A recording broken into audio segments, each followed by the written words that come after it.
I'm doing all this because of my I am what I am today with the grace of the Almighty God, but with the role my mother played in bringing me up. And I'm sure there are many people here that their mothers played a very big role. There are many people here who love their daughters and they love their wives and their sisters.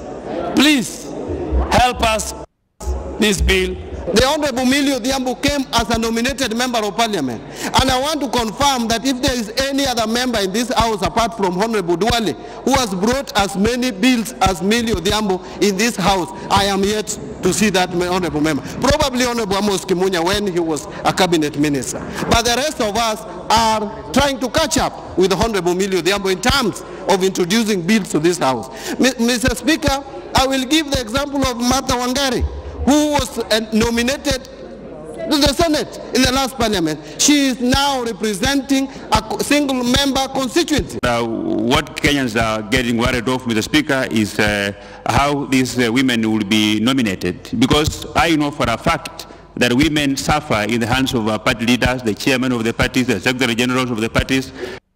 For a fact, Mr. Speaker, and I have evidence that there is a secretary general of a party who nominated himself, his mother-in-law, and his second wife. So this is what we are saying, that unless we become clear on how these women are going to be nominated, for example, Mr. Speaker, Article 97, subsection 2, that it talks of 12 nominated by Parliament. If we can say that these nominees should be gender top-up, then, Mr. Speaker, this is going to be clear. Because in the last Parliament, it's the same Duale who brought this bill, Mr. Speaker. And initially I thought he had given up, Mr. Speaker, but I can see he's more energized.